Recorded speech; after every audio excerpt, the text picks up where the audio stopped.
Hello guys, welcome back to my new video. So today I am going to talk about conditional sentences. तो guys अगर आपको पता होगा कि conditional कितने टाइप के होते हैं, अगर नहीं पता है तो मैं बता देती हूँ। तो कंडीशनल होते हैं कंडीशनल 0, कंडीशनल 1, कंडीशनल 2, कंडीशनल 3 और मिक्स्ड कंडीशनल भी होते हैं, लेकिन आज हम कवर करने वाले हैं पार्ट 1 में 0 कंडीशनल और कंडीशनल 1 को। तो सबसे पहले देखते हैं जीरो कंडीशनल। तो जीरो कंडीशनल का रूल बोलता है गाइस कि कोई भी कंडीशन जिसका आपको 100% क्या पता हो, रिजल्ट पता हो। When the result is 100% certain, जिसका 100% क्या हो, रिजल्ट निश्चित हो।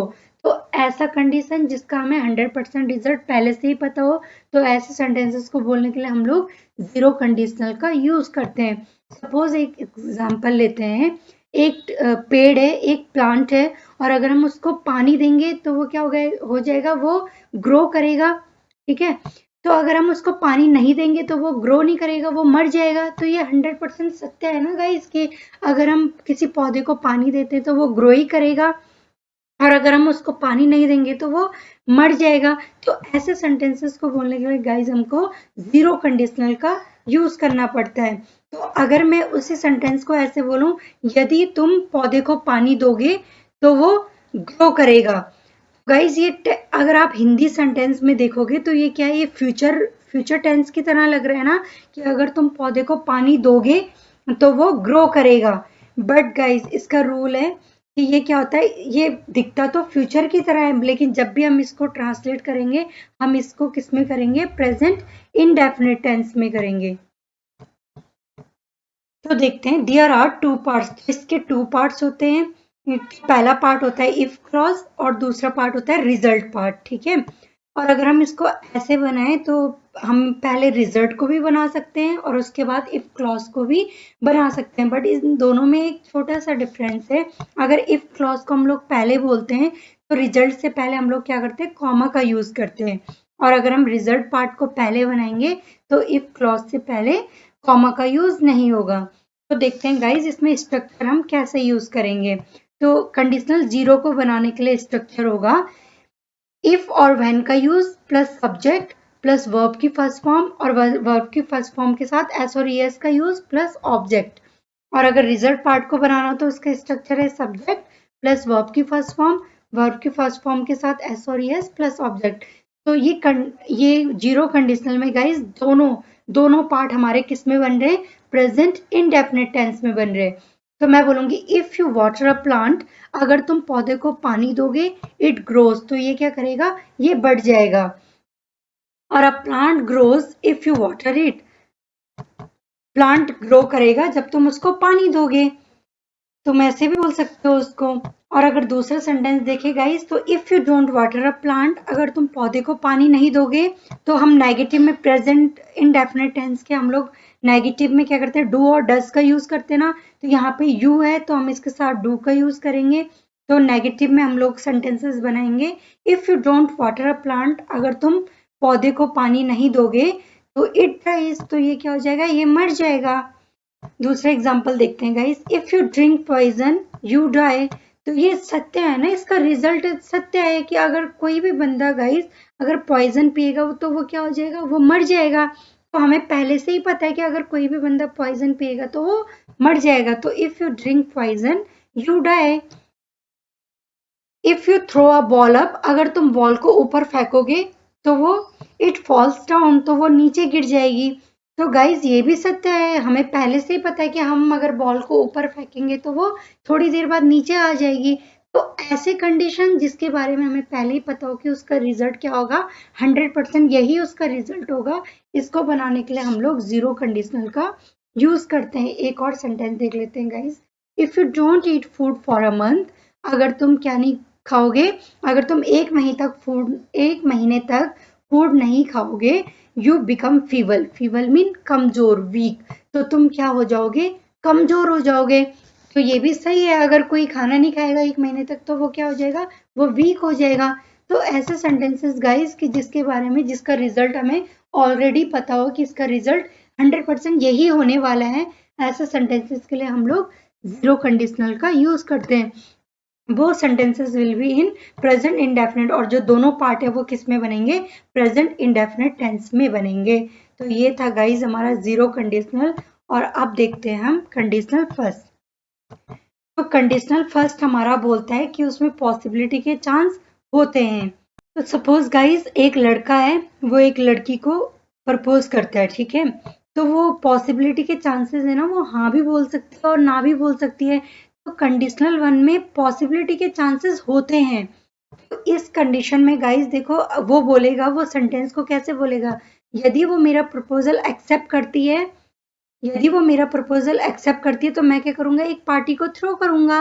तो यही इसमें होता है गाइस कि कोई भी कंडीशन है उसमें क्या होता है, पॉसिबिलिटी के चांसेस होते हैं। तो ऐसे कंडीशन को बोलने के लिए हमें कंडीशनल वन का यूज करना पड़ता है। सपोज दूसरा एग्जांपल लेते हैं, बारिश का मौसम हो रखा है और मैं बोल रही हूँ कि अगर बारिश होगी तो मैं क्या टेरेस में जाऊंगी।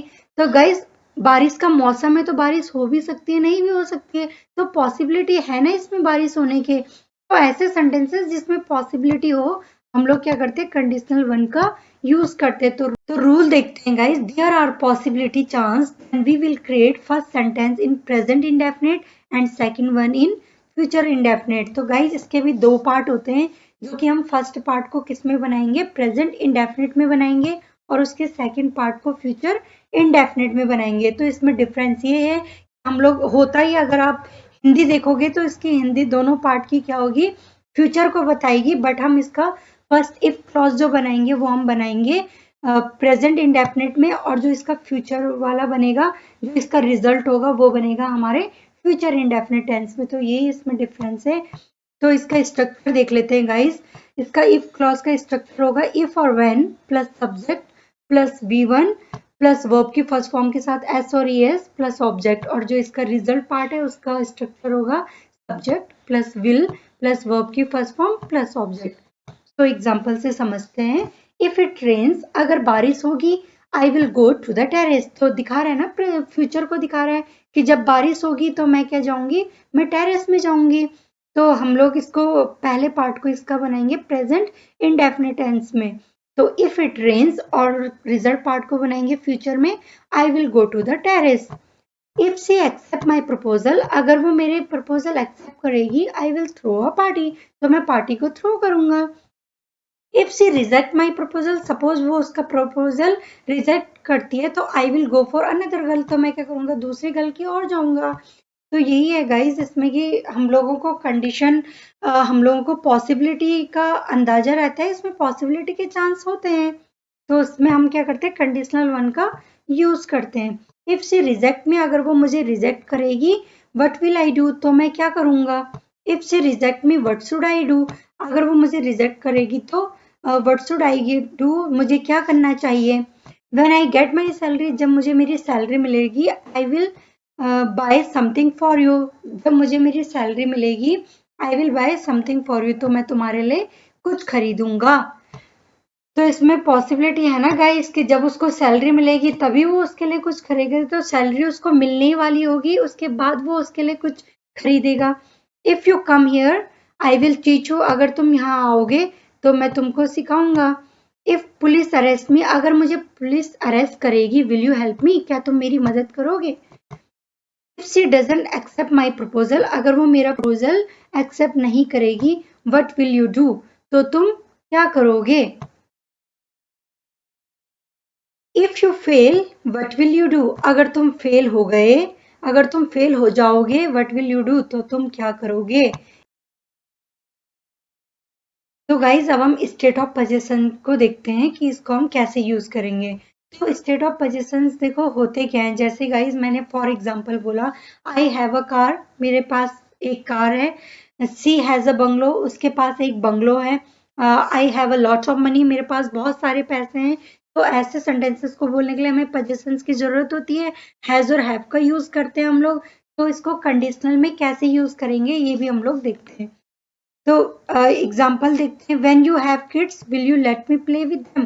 तो सपोज मेरी दोस्त है और वो उसके अभी बच्चे नहीं है, तो मैं उससे बोलती हूँ कि जब तुम्हारे किड्स होंगे, जब तुम्हारे बच्चे होंगे, क्या तुम मुझे उनके साथ खेलने दोगी। तो ऐसे सेंटेंसेस को बोलने के लिए हम लोग स्टेट ऑफ पोजेशंस का यूज करते हैं कंडीशन के अंदर, तो उसका स्ट्रक्चर होगा if plus subject plus have और हैज प्लस ऑब्जेक्ट। और अगर रिजल्ट पार्ट है तो हम उसको फ्यूचर में बोलेंगे subject plus will plus verb की फर्स्ट फॉर्म प्लस ऑब्जेक्ट।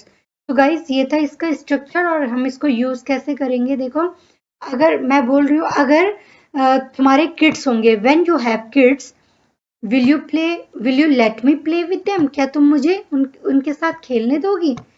या अगर सेकंड एग्जांपल लेते, when you have a car, अगर तुम्हारे पास कार होगी, will you let me drive, क्या तुम मुझे चलाने दोगी।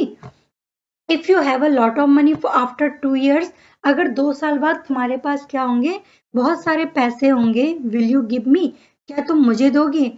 तो गाइज ऐसे सेंटेंसेस को बोलने के लिए भी हमें क्या करना पड़ता है, पोजेशंस का यूज करना पड़ता है कंडीशनल के अंदर। सो अब देखते हैं स्टेट ऑफ बीइंग। तो स्टेट ऑफ बीइंग गाइज आपको पता होगा प्रेजेंट पास्ट और फ्यूचर, तो इसमें is are am was were will be का यूज होता है।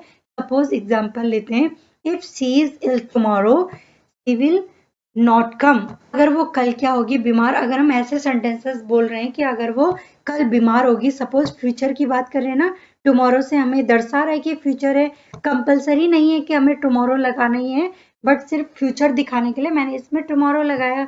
If she is ill tomorrow, अगर वो कल क्या होगी, बीमार होगी, शी विल नॉट कम, तो वो नहीं आएगी। If you are at home tomorrow, अगर तुम कल घर पर होंगे, तो आई विल मीट यू, तो मैं तुमसे मिलूंगी। तो इसका यूज भी हम लोग कंडीशनल के अंदर करते हैं गाइस। तो आई होप आपको समझ में आया होगा कि कंडीशनल 1 और कंडीशनल 0 का यूज हम लोग कब कब करते हैं, ठीक है। तो अभी थोड़ा हम इसको भी देख लेते हैं। जैसे हम लोग ऐसे भी सेंटेंस को बोलते हैं ना गाइस, रिमेन, स्टे, कीप, तो ये क्या दिखाता है, स्टेट इन कंटिन्यूटी को दिखाता है। तो सपोज हम लोग बोलते हैं कीप क्वाइट, आपने कई बार सुना होगा ना, कीप क्वाइट, आप शांत हो तो शांति रहो। कीप वॉचिंग, अगर टीवी देख रहे हो तो टीवी देखते रहो। स्टे स्ट्रॉन्ग, स्ट्रॉन्ग बने रहो। तो अगर एग्जांपल से देखते हैं, if she remains happy by tomorrow she will propose you. Suppose देखते हैं सिचुएशन, देखो if she remains happy tomorrow, suppose वो अभी क्या है, वो अभी खुश है, और अगर वो कल तक, मैं बोल रहा हूँ अगर वो कल तक भी खुश रहेगी, सी रिमेन्स हैप्पी बाय टुमारो, अगर वो कल तक भी खुश रहेगी तो सी विल प्रपोज यू, तो वो तुम्हें क्या करेगी, तुम्हें प्रपोज कर देगी। तो रिमेन्स का यूज तब होता है कि अभी तुम प्रेजेंट टाइम में भी जैसे खुश हो, और कल तक भी तुम खुश ही रहोगे, ठीक है। तो रिमेन्स का अगर तुम ऐसे भी बोलोगे कि सी रिमेन्स सैड, अगर वो अभी प्रेजेंट टाइम में सैड है, और सी रिमेन्स सैड बाय टुमारो, अगर वो क्या होगी, कल तक भी सैड ही रहेगी। तो ऐसे सेंटेंसेस को बनाने के लिए हम लोग रिमेन्स का यूज करते हैं। तो आई होप आपको समझ में आया होगा कि हम लोग रिमेन्स, स्टे और कीप का भी यूज कर सकते हैं इसके अंदर। तो अब देखते हैं हम लोग change in state. Get, change in state में देखो हम किसका यूज करते हैं, गेट और become. Suppose example, if she gets happy tomorrow she will propose you, अगर वो क्या होगी, अगर वो खुश होगी कल, तो वो तुम्हें प्रपोज करेगी। तो गेट और बिकम का भी यूज हम लोग इसके अंदर करते हैं। तो गाइज आई होप आपको समझ में आया होगा जीरो कंडीशनल और कंडीशनल 1। तो मैंने आपको डिटेल से समझाया है। अगर आपको वीडियो अच्छी लगी तो लाइक करें, शेयर करें, सब्सक्राइब करें। मिलते हैं नेक्स्ट वीडियो में, तब तक के लिए thank you so much for watching my videos.